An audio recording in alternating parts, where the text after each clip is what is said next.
छोटे से कस्बे की वह पुरानी कोठी, जिसकी दीवारों पर समय के दाग थे, उसके आंगन में एक नीम का पेड़ हमेशा से खड़ा था। उसकी छांव में बैठकर राहुल अपने पिता की गोद में सिर रखकर सोया करता था। वह पेड़ उन दोनों का साक्षी था, मां के जाने के बाद से हर दुख सुख का। राहुल की उम्र तब 5 साल थी जब उसकी मां अंजलि एक दुर्घटना में चल बसी। ट्रक के नीचे आकर उनकी जान चली गई थी। उस दिन के बाद वीरेंद्र ने न सिर्फ पिता का बल्कि मां का भी रोल निभाना शुरू कर दिया। उसने अपने सारे सपनों को राहुल की मुस्कान के पीछे छिपा दिया। वीरेंद्र सुबह 4 बजे उठता। पहले राहुल का टिफिन बनाता, कभी पराठे तो कभी सादा खिचड़ी। फिर उसे जगाकर नहलाता। उसके बाल संवारने की कोशिश में कई बार चोटी बिखर जाती, लेकिन हार नहीं मानता। पापा, तुम्हारी चोटी में कांटे जैसा कुछ फंसा है। राहुल हंसता और वीरेंद्र मुस्कुराकर उसे स्कूल की बस तक छोड़ने जाता। बस स्टॉप पर खड़े लोग अक्सर कहते, देखो, ये वो पागल है जो लड़के को मां की तरह पाल रहा है। वीरेंद्र उनकी बातें अनसुनी कर देता। दोपहर को वह ड्यूटी पर जाता, एक स्थानीय स्कूल में चपरासी की नौकरी करता। वहां भी उसकी हंसी उड़ाई जाती, अरे ये तो रोज बच्चों को टिफिन देकर जाता है, घर में औरत नहीं है क्या? लेकिन वह चुप रहता। 2 बजे वापस आकर राहुल के लिए दाल चावल बनाता। पहले दिनों में दाल जल जाती थी, चावल चिपकते थे, लेकिन धीरे धीरे उसने मां की डायरी से नोट्स निकालकर रसोई सीखी। एक शाम जब राहुल ने कहा, पापा, आज की दाल में मां जैसा स्वाद है, तो वीरेंद्र ने डायरी को छाती से लगा लिया। एक बार राहुल बुखार से तप रहा था। वीरेंद्र उसे कंधे पर लादकर डॉक्टर के पास ले जा रहा था। रास्ते में कुछ औरतों ने उसकी हालत देखकर कहा, इस बच्चे की कोई मां नहीं है क्या? बाप से ये सब नहीं संभलता। वीरेंद्र ने आंखें नीची कर ली, लेकिन राहुल ने उनकी आवाज सुन ली। उसने पिता के कंधे से सिर उठाकर कहा, मेरे पापा मेरी मां से भी अच्छे हैं।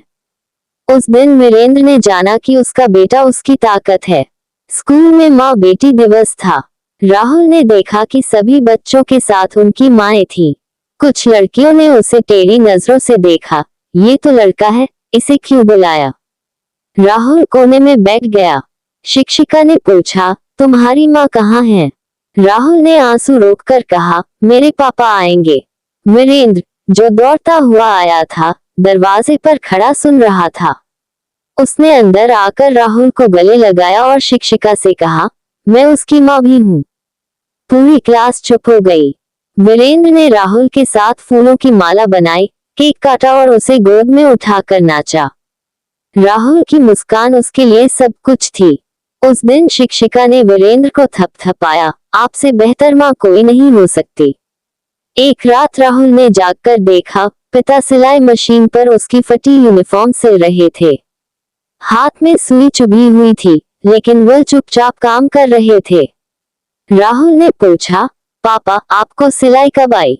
वीरेंद्र ने झेपते हुए कहा, तुम्हारी माँ ने सिखाई थी, पर मैंने प्रैक्टिस रातों को की। उस रात राहुल ने महसूस किया कि उसके पिता के हर काम में माँ की छाप थी। अगले दिन स्कूल में जब किसी ने उसकी यूनिफॉर्म की तारीफ की, तो राहुल ने गर्व से कहा, मेरे पापा ने सिली है। एक बार वीरेंद्र का बटुआ खाली हो गया। उसने राहुल को बिना बताए अपनी घड़ी गिरवी रखी। जब राहुल ने पूछा, पापा, तुम्हारी घड़ी कहाँ है? तो वह बोला, समय तो हमारे साथ है न, बेटा। सर्दियों की एक रात वीरेंद्र को तेज बुखार आया। राहुल ने पहली बार चूल्हा जलाया। आटा गूंद था, लेकिन रोटियां कच्ची रह गईं। आखिरकार उसने खिचड़ी बनाई, पिता के माथे पर पट्टी रखी और उनके पास लेट गया। वीरेंद्र की आंखें खुली तो उन्होंने देखा, राहुल ने उनके लिए चाय बनाई थी, ठंडी हो चुकी। तुम्हारे बिना मैं कुछ नहीं हूँ, पापा, राहुल ने कहा। वीरेंद्र ने उसके सिर को चूमा। यही वह पल था जब उसे लगा कि उसका संघर्ष सार्थक है। उसने राहुल को समझाया, तुम्हारी माँ ने मुझसे वादा किया था कि तुम्हें कभी किसी चीज की कमी नहीं होगी। दिवाली का दिन था। राहुल के दोस्तों ने उसे मिठाई दी, लेकिन उसने कहा, मेरे पापा ने घर पर ही बनाई है। वीरेंद्र ने माँ की पुरानी साड़ी पहनकर पूजा की थाली सजाई थी। राहुल ने पूछा, पापा ये साड़ी? वीरेंद्र मुस्कुराया, तुम्हारी माँ की याद में। उस रात पड़ोसियों ने उनके घर की रोशनी देखी तो हैरान रह गए। वीरेंद्र ने राहुल को नए कपड़े पहनाए और कहा, तुम्हारी माँ तुम्हें ऐसे ही सजाती। साल बीत गए। राहुल यूनिवर्सिटी टॉपर बना। ग्रेजुएशन के दिन उसने स्टेज से कहा, मेरे पिता ने मुझे सिखाया कि प्यार लिंग या भूमिकाओं में नहीं बंटता। वह मेरी माँ भी थे जिन्होंने मेरे लिए चोटी बांधी, गीले तकिए छिपाए और सपनों को पंख दिए। वीरेंद्र, जो पहली बार सूट पहने हुए थे, कि आंखों से आंसू बह निकले। समारोह के बाद राहुल ने उन्हें एक लिफाफा दिया, उसमें वीरेंद्र की गिरवी रखी घड़ी थी। अब आपका समय मेरे पास है पापा, राहुल ने कहा। आज भी उस नीम के पेड़ के नीचे वीरेंद्र और राहुल बैठते हैं।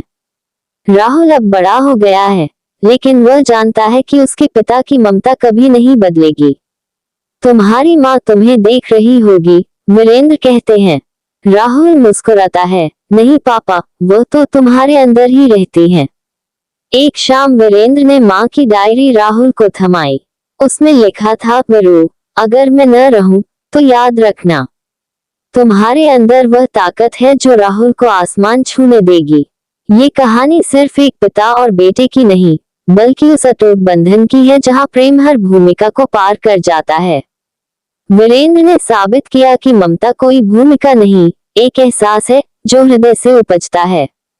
और कभी कभी एक पिता का दिल माँ की तरह धड़कता है, बिना किसी शर्त के।